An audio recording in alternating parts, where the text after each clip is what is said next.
लगता है डैड वो नहीं आएगा। हाँ ठीक कहते हैं आप। वैसे तो हम यहाँ आते नहीं, लेकिन हमने सोचा कि जिस बाप के बेटे इतने जानदार हैं, उनका बाप कितना शानदार होगा, चल के थोड़ा पोजीशन क्लियर कर लेते हैं। सो आ गए। और ये ठीक कहते हैं ना?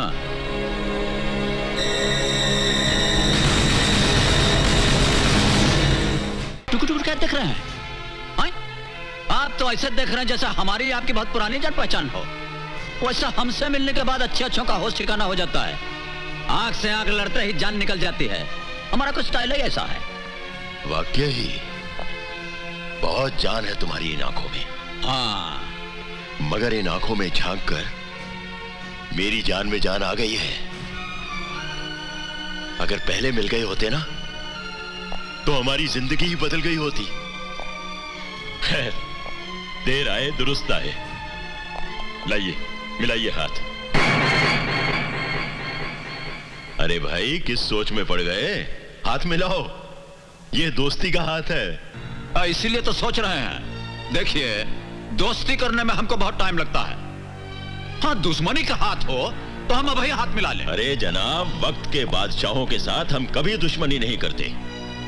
जो वक्त और मुकद्दर का बादशाह हो, उसके साथ दुश्मनी करना बहुत बड़ी बेवकूफी है, और उसके साथ दोस्ती करना बहुत बड़ी अक्लमंदी की बात है।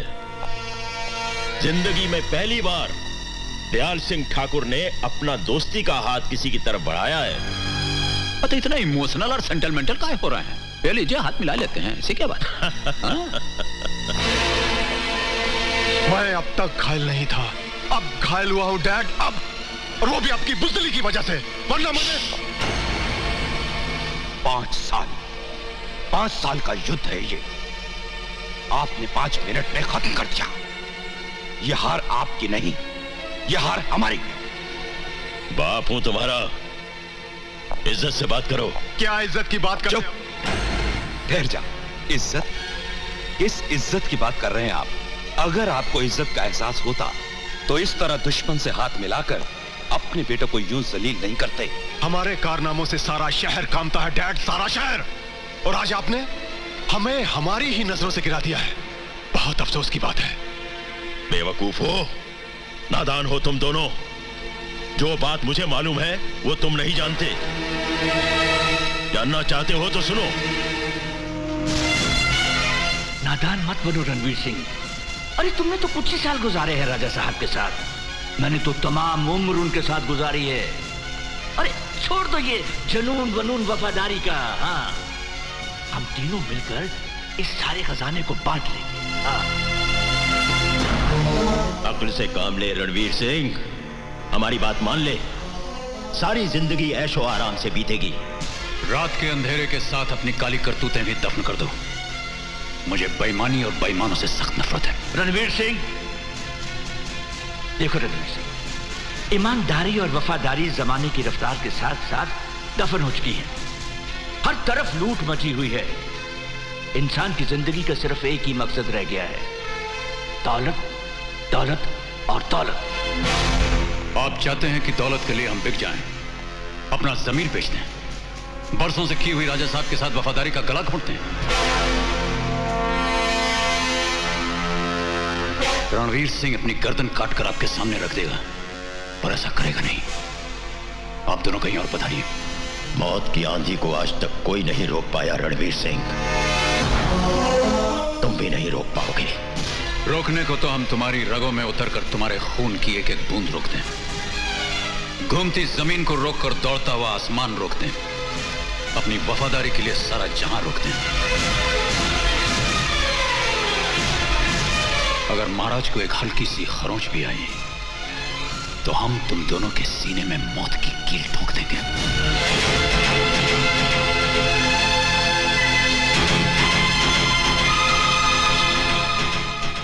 जगत सिंह राठौर, कहां मर गए सबके सब?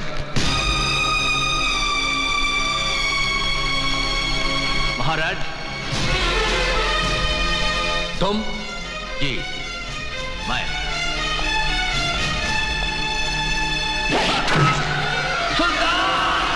भाई साहब, इतिहास इस बात का गवाह है कि ताजो तख्त के लिए भाई ने भाई का खून बहाया है। आज से इस सारी रियासत के मालिक हम हैं। हम नहीं, मैं, सिर्फ मैं। क्या बकवास कर रहे हो तुम? खात्मा कर दो इसका। अरे कुत्ते बेईमान, गद्दार, दोस्ती के नाम पे तबाह तो मैं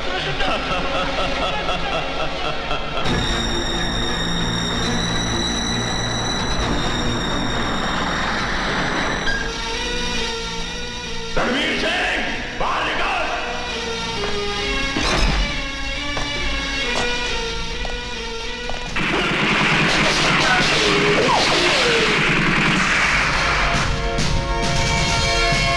तुम्हारी मौत की लकीर है दयाल सिंह।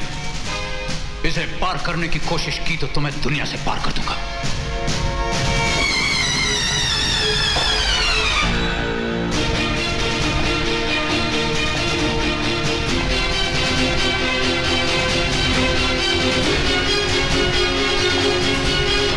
रणवीर सिंह, मेरी आंखों में देख, तुझे तेरी लाश दिखाई देगी। खजाने की हवस ने तेरी आंखों को अंधा कर दिया है दयाल सिंह।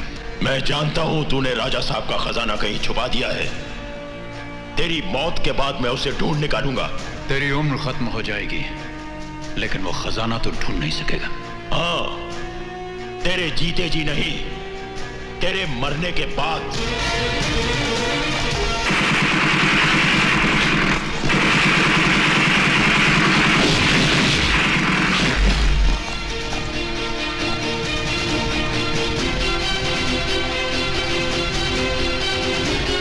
राम से बचा ना रावण, कृष्ण से बचा ना कंस।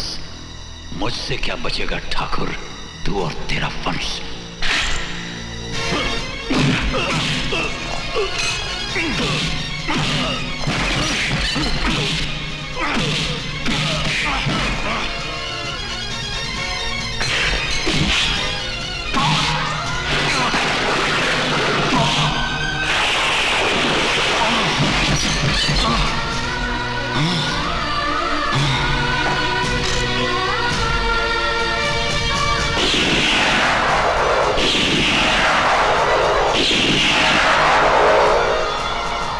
इसे उठाकर नदी में फेंक दो।